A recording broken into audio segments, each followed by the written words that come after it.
I'm here in the big church with our organist and longtime friend, Mr. James Hager. Thank you, Mary. When the new church was finished in the spring of 1965, the windows of the church were fitted with very bright panes of medium quality glass that would serve as temporary until the time might come when memorial gifts for higher quality art windows would become available. Even though it could be many years before a memorial window might be given, it was decided that a plan for the windows should be put in place. As I recall, in the late 60s, 3 different companies offering three differing ideas of stained glass were asked to submit rough plans for our church. At least one of the companies, and I believe it was the company we finally chose, sent an actual artist to make plans on site. I remember one beautiful autumn afternoon, I believe it was on a Wednesday, coming over to the church to tune the harpsichord before choir practice. In those days, we had no organ or piano in this church. And finding the artist sitting on the south side aisle, about 3/4 of the way back towards the narthex, with a large easel board stretched across his lap, drawing sketches while observing light move through the church. By midwinter, the plans from the 3 companies were received and placed on display in the parish hall to be studied by the congregation for a period of 9 months. How different these plans were. One submission, which I believe came from a company based in California, consisted of very fluid, mostly horizontal lines with a prominence of aqua, teal, and pink colors, all looking very peaceful, very modern, and if I may say so, very Floridian. Another submission, which I believe came from a company that had English connections, was a very traditional pseudo-Gothic design that would be a perfect match for a small stone Anglican church. These windows would consist of very small kernels of bright, brilliant blues and reds, emitting dark light, basically, and looking very somber and very traditional. The third submission came from the Payne Company of Paterson, New Jersey. This was the only submission that featured a complete plan for all of the windows. The side aisle windows would contain traditional symbols of the 12 apostles. They would be of subdued colors, featuring a lot of browns and golds, grays, and very sharp shafts of glass, many thrusting vertically in the designs. We were intrigued to learn that these proposed side windows were to be made of recycled fragments of discarded old stained glass. The narthex windows would be of similar design and color, but with no subject content. The altar window was to be a creation window, the tree of life, and the very large window, which at one time existed over the front doors, was to be a Christus Rex. These 2 windows would be made with new glass and would be much brighter. It was this third submission that was almost unanimously chosen at the annual meeting in 1968. Many years later, when Pat Keller became our rector, memorials for windows were, the seed, I should say maybe, for the memorial windows was sown. And our very first window was given. Unfortunately, I do not have at this time access to the information as to the memorial gifts, but a few windows I do know about and will speak to as we come to them. Let us move to the north aisle, window number 1.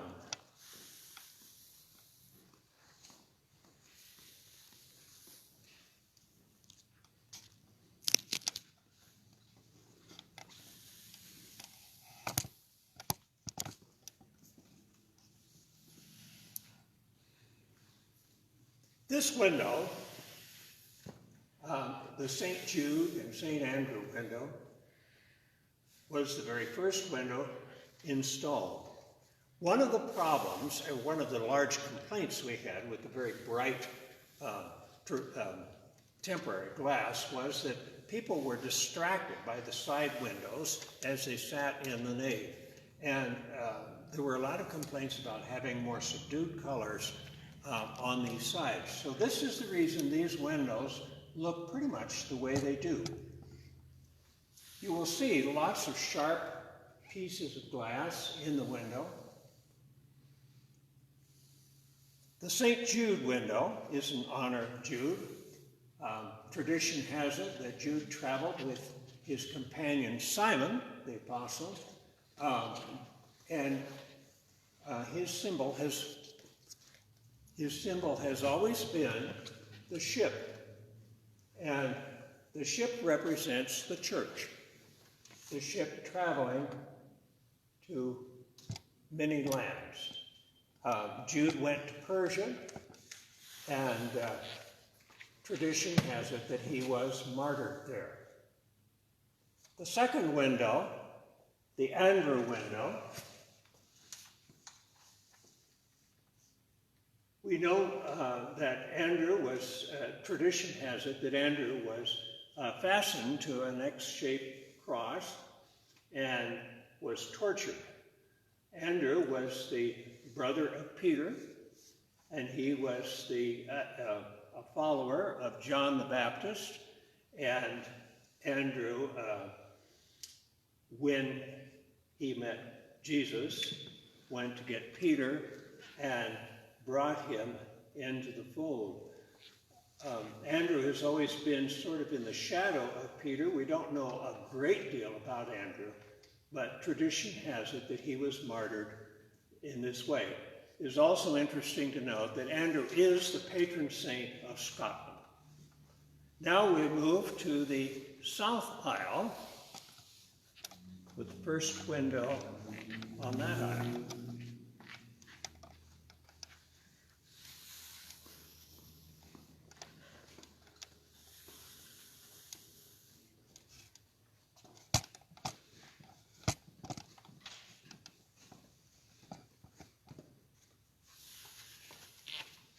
Shortly after the Jude window was installed, the ball started rolling towards changing these windows out. You can imagine how sharp the contrast was from the dark, subdued colors of the Jude window to the bright, glaring windows that surrounded it. This window, I believe, came in very soon after the Jude window. It was given in the memory of the Reverend Arch Hopper, who was one of the former rectors many years ago here at Christ Church. It is the St. Philip and St. Peter window. And Philip's, I will start with Philip. Philip's traditional symbol has always been the basket or bread loaves. And in this case, the artist chose the basket.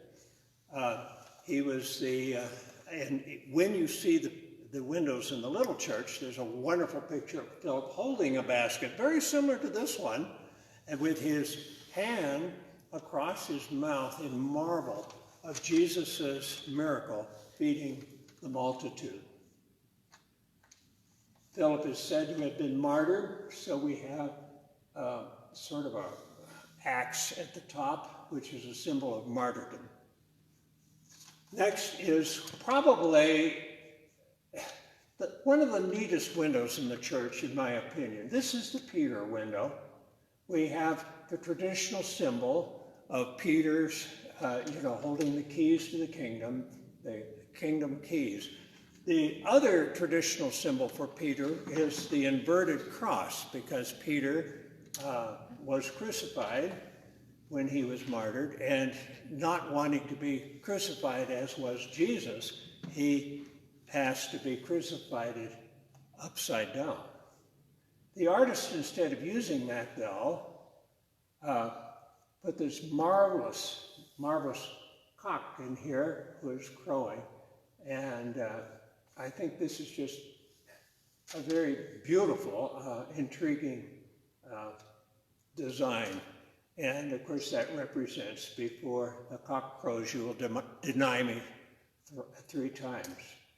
And so this is the Peter window, a very special piece of work.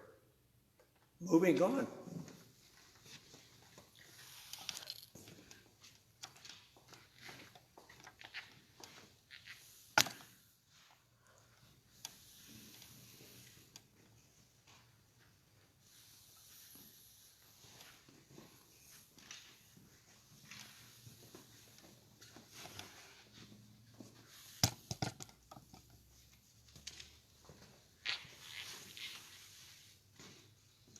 Here we come to the St. John window. John, the beloved disciple, traveled east. He was exiled in Patmos and died, we think anyway, of old age. And of all the apostles, he was the one who most likely was spared a martyr's death. However, tradition has it that he was offered a poisoned cup in an attempt on his life. And so John's symbol has always been the poisoned chalice. Moving on, we come next to the St. Thomas window. Thomas is the patron of architects and builders. And so his symbol normally are carpenter squares and tools, and so we have that. Thomas traveled to India, according to tradition, and tradition says that he built a church with his very own hands. He was martyred, we believe, though there's not a lot of information about that. And so we also have the spear, which is symbol of martyrdom.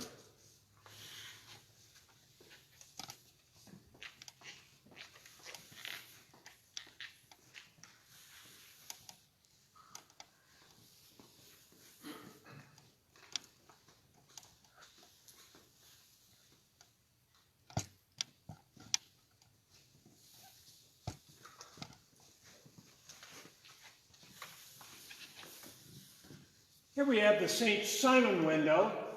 Simon was companion to Jude and traveled to Persia. He was known as the great fisher of men. And so his symbol has always been a fish. Normally it's a fish on a butcher's block. However, in this case, the artist, I think, very beautifully designed the fish on a hook. And anyway, I think this is a very wonderful design. Simon, by tradition, was also martyred in Persia along with Jude. Bartholomew is the next window. Saint Bartholomew is said to have been flayed alive. And so his martyrdom symbol has always been the flaying knife, or usually 3 knives. And often they are placed on a golden book representing the word of the gospel.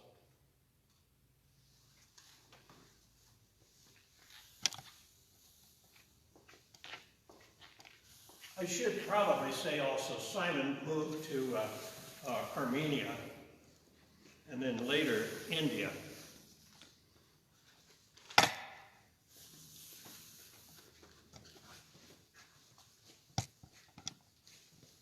Now we come to the last windows that were installed. This one on the south side and the one on the north side were both installed about the same time. St. James the Major was a gift, well, actually the entire window, but this window was a gift from Lucille Patrick in memory of her husband, Jim Patrick, who was very tragically killed returning to Cody late at night in an automobile accident. And that happened in the late 60s or very early 70s. We have several symbols here. We have James the Major, whose symbol has always been, because he traveled quite a bit, the escallop shells. We have normally 3 escallop shells is the normal symbol for James. However, in this case, we have a single with a sword, which again is a symbol of martyrdom. Over here, we have Matthew, the tax collector. His symbol normally are money bags. However,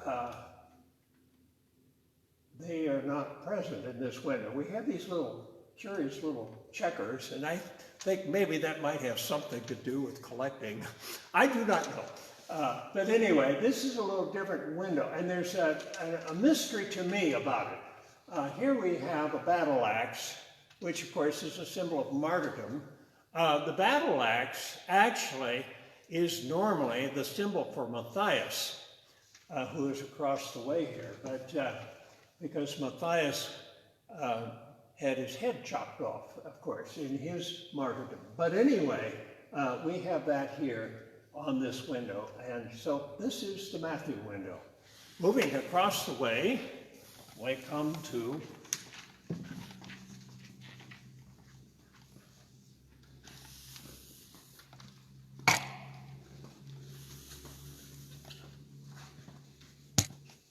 the big mystery window, Matthias.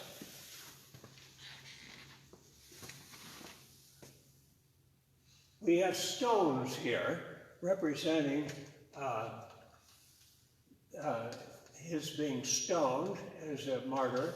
However, tradition has it that he was beheaded. And anyway, the battle axe, which is over on the Matthew window, is the normal symbol for Matthias. However, we do have a spear here representing martyrdom. Matthias was the apostle who was chosen to replace Judas, and by vote or lot, however you want to describe it. And he apparently was a very exemplary apostle, worked very diligently, and was very faithful to the spread of the gospel, and actually became one of the great apostles. The last one is a real curiosity. This is James the Less, and not a great deal is known about James the Less. Basically, tradition has it that James the Less was actually thrown from a temple, or from the pinnacle of a temple in Jerusalem, and was stoned, and also then sawn in pieces. So his symbol usually has been stones with a saw. However, we have a windmill, and this is a curiosity that has never been answered. Over the years, we have been trying to find the meaning of the windmill. Possibly, and my suspicion always has been that he might be the patron of Holland, though I've never been able to find any information to corroborate that. So the windmill is a mystery, and years ago, the church wrote the company to ask about this, and they couldn't answer it either because the artist was no longer around, and so this is still a big mystery. If anyone in our church ever wants to look it up and see if they can find any information, it would be we'd love to know why the windmill. I'm sure there's a reason. All right, moving ahead, we'll go back to the front, and we're going to look at the big window.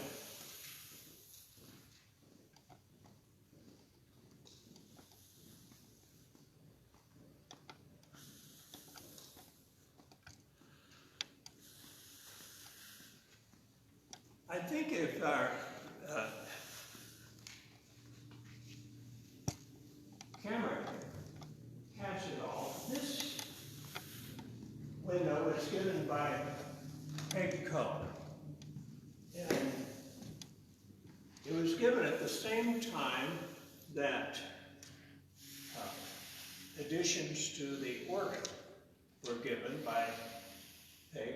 And at that point in time, something had to be decided about the back window, which was going to be a Christus Rex window. Because with the organ, there's always been a problem having a window back there, and it caused the old window, which was bright colored glass, caused major tuning problems, making the organ almost unplayable on Sunday mornings if the sun was shining. I remember certain Easters praying for cloudy, nasty Easter day so that I could use the organ without worrying about having a whole bunch of pipes that were screaming out of tune. So when the window to the front was added, we also enlarged the back organ, and the organ company insisted that that window simply be removed and boarded up. And so that basically is what happened. The front window, however, is a very contemporary looking window with a lot of upward movement. The tree of life is a creation window, a lot of symbols of creation in the window. There's one little mystery about the window, or curiosity, it's a little story. The top of the tree has a circle, and that never made sense because it actually sort of ended up looking like a half moon off to the actually the right side of the window pane above the tree. And it just was strange and weird when it was installed. So several years later, Pat Keller wrote to the company and took a photograph, which he sent, and said, "Is this correct?" And the company looked at it and they wrote back and said, "Oh no, my goodness, no. That panel," which was put in by Bighorn Glass, by the way, but that panel was put in backwards. And so they came and removed the panel and turned it around, so now it makes sense. And that's the way the window is supposed to look. There are a lot of little symbols in it. This is a fun window just to come up close and observe. You'll see fish several places, eyes. You'll see some things that you could, it's basically set up so that your mind can just travel and make your own thoughts about its meaning. Again, we have something curious down here, the little checks. And these have appeared in several of our windows. One person, I guess I could say who, Al Simpson, I remember years ago, said, "Well, possibly this is the checkerboard of life." But anyway, this is a very interesting window. It is a little bit controversial, but it's a typical product of the 1960s. And so this was our front window. Now, moving to the final windows.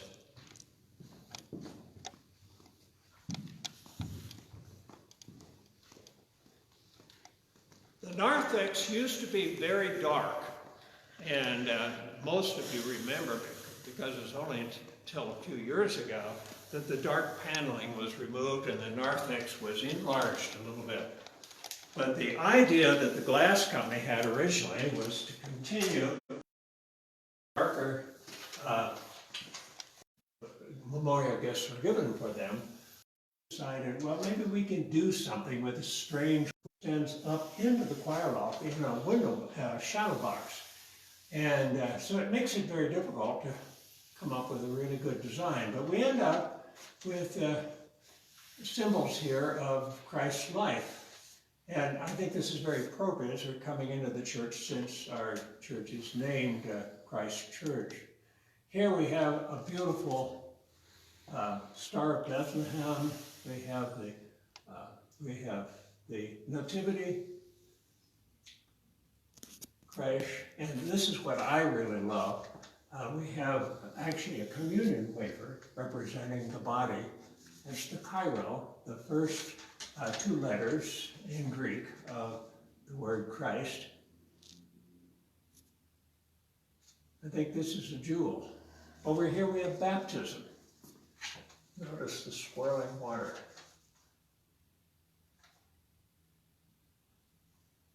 These windows, I believe, were fired with new glass, and this makes them quite a bit brighter. I don't know if Mary wants to make a shot up through the shadow box, but you can see how the windows go.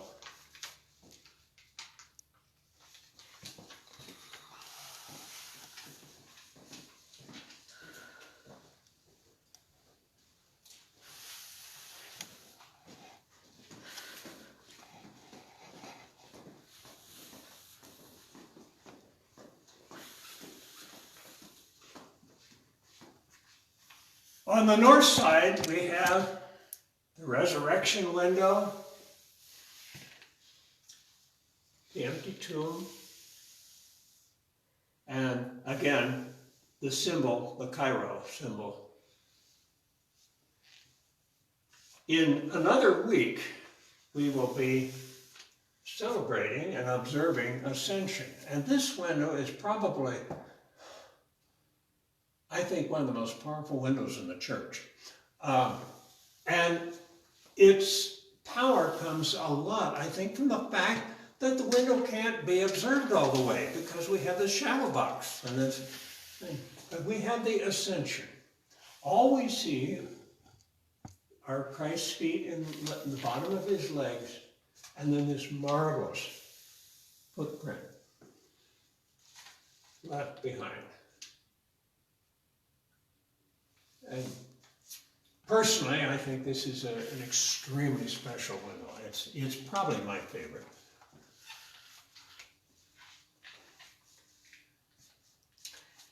These windows, being much brighter, certainly made a nice addition to the narthex. And now that the church is lighter in color and so forth, they still are very, very pleasant. I think this really was a jewel, and these turned out very, very well. And that's all I have to say. Thank you so much, Jim, for this wandering around in a history and a theology and a scripture lesson in stained glass. Wonderful stories and reminiscences. Thank you very much. We are now going to sign off for just a few minutes while the videographer makes her move over to the little church where we will have another conversation about stained glass from that church. So keep close to your Facebook, and we will start a new stream for the little church, affectionately known as the Poker Church, and the stained glass found there.